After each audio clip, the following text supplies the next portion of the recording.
حضرت عثمان غنی رضی اللہ عنہ سے کئی کرامتوں کا ظہور ہوا ہے، جن میں سے چند کرامتیں ہم آپ کو بتانے جا رہے ہیں۔ مزید ویڈیو کو آگے بڑھانے سے پہلے ہم آپ سے ریکویسٹ کرتے ہیں، اگر آپ ہمارے چینل پہ نیو ہیں، ابھی تک آپ نے ہمارے چینل کو سبسکرائب نہیں کیا تو سبسکرائب کریں، لائک کریں، شیئر کریں اور بیل آئیکن کے بٹن کو ضرور پریس کریں تاکہ ہماری ہر آنے والی ویڈیو کا نوٹیفیکیشن آپ تک پہنچتا رہے۔ چلیے بڑھتے ہیں ہم اپنی ویڈیو کی طرف۔ علامہ تاج الدین سبکی علیہ الرحمہ نے اپنی کتاب طبقات میں تحریر فرمایا کہ ایک شخص نے راستہ چلتے ہوئے ایک اجنبی عورت کو گھور گھور کر غلط نگاہوں سے دیکھا۔ اس کے بعد یہ شخص امیر المومنین حضرت عثمان غنی رضی اللہ عنہ کی خدمت اقدس میں حاضر ہوا۔ اس شخص کو دیکھ کر حضرت عثمان غنی رضی اللہ عنہ نے نہایت ہی پرجلال لہجے میں فرمایا کہ تم لوگ ایسی حالت میں میرے سامنے آتے ہو کہ تمہاری آنکھوں میں زنا کے اثرات ہوتے ہیں۔ شخص مذکور نے جل بھون کر کہا کہ کیا رسول اللہ صلی اللہ علیہ وسلم کے بعد آپ پر بھی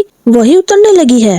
آپ کو کیسے معلوم ہو گیا کہ میری آنکھوں میں زنا کے اثرات ہیں؟ امیر المومنین نے ارشاد فرمایا کہ میرے اوپر وحی تو نازل نہیں ہوتی ہے، لیکن میں نے جو کچھ کہا ہے یہ بالکل ہی قول حق اور سچی بات ہے، اور خداوند قدوس نے مجھے ایک ایسی فراست نورانی بصیرت عطا فرمائی ہے جس سے میں لوگوں کے دلوں کے حالات اور خیالات کو معلوم کر لیتا ہوں۔ اور حضرت عبداللہ بن عمر رضی اللہ عنہ راوی ہیں کہ امیر المومنین حضرت عثمان غنی رضی اللہ عنہ مسجد نبوی شریف کے ممبر اقدس میں خطبہ پڑھ رہے تھے کہ بالکل ہی اچانک ایک بد نصیب اور خبیث النفس جس کا نام جہجہ غفاری تھا کھڑا ہو گیا اور آپ کے دستے مبارک سے عصا چھین کر اس کو توڑ ڈالا۔ آپ نے اپنے حلم و حیا کی وجہ سے اس سے کوئی مواخذہ نہیں فرمایا، لیکن خدا تعالیٰ کی قہاری اور جباری نے اس بے ادبی اور گستاخی پر اس مردود کو یہ سزا دی کہ اس کے ہاتھ میں کینسر کا مرض ہو گیا، وار اس کا ہاتھ گل سڑ کر گر پڑا اور وہ یہ سزا پا کر 1 سال کے اندر ہی مر گیا۔ اور حضرت ابو قلابہ رضی اللہ عنہ کا بیان ہے کہ میں ملک شام کی سرزمین میں تھا تو میں نے ایک شخص کو بار بار یہ صدا لگاتے ہوئے سنا، ہائے افسوس، میرے لیے جہنم ہے۔ میں اٹھ کر اس کے پاس گیا تو یہ دیکھ کر حیران ہو گیا کہ اس شخص کے دونوں ہاتھ اور پاؤں کٹے ہوئے ہیں اور وہ دونوں آنکھوں سے اندھا ہے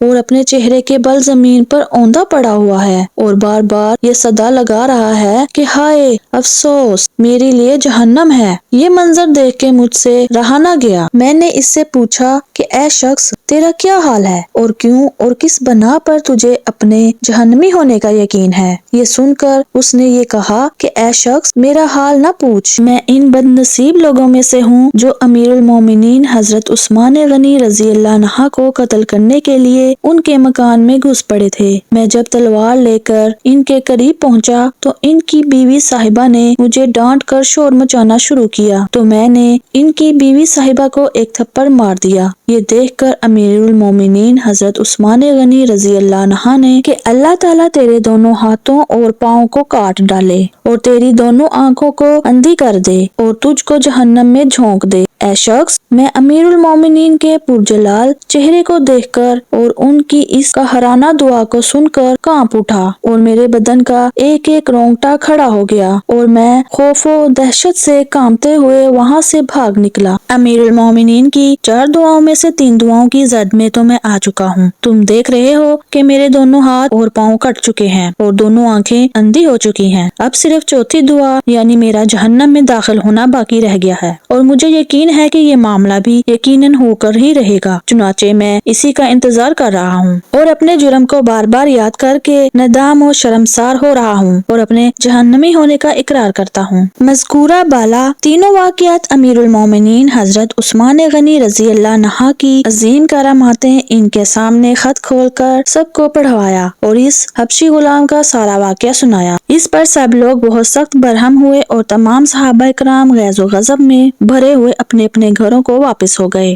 مگر محمد بن ابو بکر رضی اللہ عنہ اپنے قبیلہ بنو تمیم اور مصریوں کے ساتھ حضرت عثمان غنی رضی اللہ عنہ کے گھر کو گھیر لیا۔ حضرت علی رضی اللہ عنہ نے جب یہ صورتحال دیکھی تو حضرت طلحہ، حضرت زبیر، حضرت سعد بعد حضرت عمر اور دیگر اکابر صحابہ کرام رضوان تعالی علیہم اجمعین کے ساتھ امیر المومنین حضرت عثمان غنی رضی اللہ عنہ کے مکان پر تشریف لے گئے۔ ان کے ساتھ وہ خط، غلام اور اونٹنی بھی تھی جو راستے میں پکڑی گئی تھی۔ حضرت علی رضی اللہ عنہ نے حضرت عثمان غنی رضی اللہ عنہ سے دریافت فرمایا کہ یہ غلام آپ کا ہے؟ انہوں نے جواب میں فرمایا ہاں یہ غلام میرا ہے۔ پھر انہوں نے پوچھا یہ اونٹنی بھی آپ ہی کی ہے؟ انہوں نے جواب میں فرمایا ہاں اونٹنی بھی ہماری ہے۔ پھر حضرت علی رضی اللہ عنہ نے وہ خط پیش فرمایا اور پوچھا کیا یہ خط آپ نے لکھا ہے؟ انہوں نے فرمایا نہیں، اور خدا تعالیٰ کی قسم کھا کر کہا کہ نہ میں نے اس خط کو لکھا ہے، نہ کسی کو لکھنے کا حکم دیا ہے، اور نہ مجھے اس کے بارے میں کوئی علم ہے۔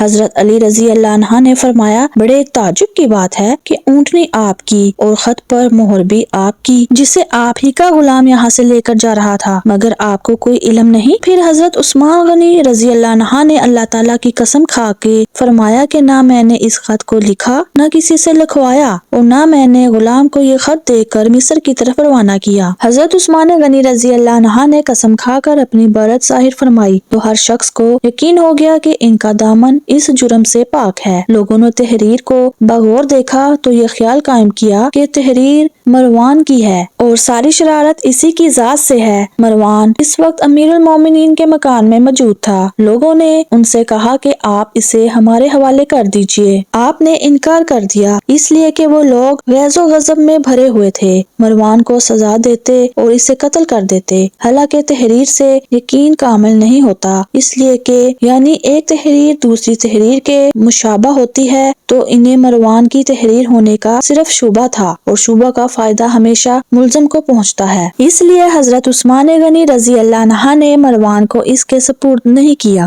علاوہ اس کے سپرد کرنے میں بہت بڑے فتنے کا اندیشہ بھی تھا۔ بہرحال حضرت عثمان غنی رضی اللہ عنہ نے مروان کو لوگوں کے حوالے کرنے سے انکار کر دیا تو صحابہ کرام یہاں سے اٹھ کر چلے گئے اور آپس میں یہ کہہ رہے تھے کہ حضرت عثمان کبھی جھوٹی قسم نہیں کھا سکتے، مگر کچھ لوگ یہ بھی کہہ رہے تھے کہ وہ شخص سے بری نہیں ہو سکتے جب تک کہ مروان کو ہمارے سپرد نہ کر دیں اور ہم اس سے تحقیق نہ کر لیں اور یہ معلوم نہ ہو جائے کہ رسول اللہ صلی اللہ علیہ وآلہ وسلم کے صحابیوں کو قتل کرنے کا حکم کیوں دیا گیا۔ اگر یہ بات ثابت ہو گئی کہ خط انہوں نے ہی لکھا ہے تو ہم انہیں خلافت سے الگ کر دیں گے، اور اگر یہ بات پایا ثبوت کو پہنچی کہ حضرت عثمان غنی رضی اللہ عنہ کی طرف سے مروان نے خط لکھا ہے تو ہم اسے سزا دیں گے۔ خواتین و حضرات، امید کرتے ہیں کہ آج کی ویڈیو آپ کو ضرور پسند آئی ہوگی۔ مزید معلومات کے لیے اور بیان کے لیے ہمارے چینل کے ساتھ جڑے رہیے گا۔ شکریہ۔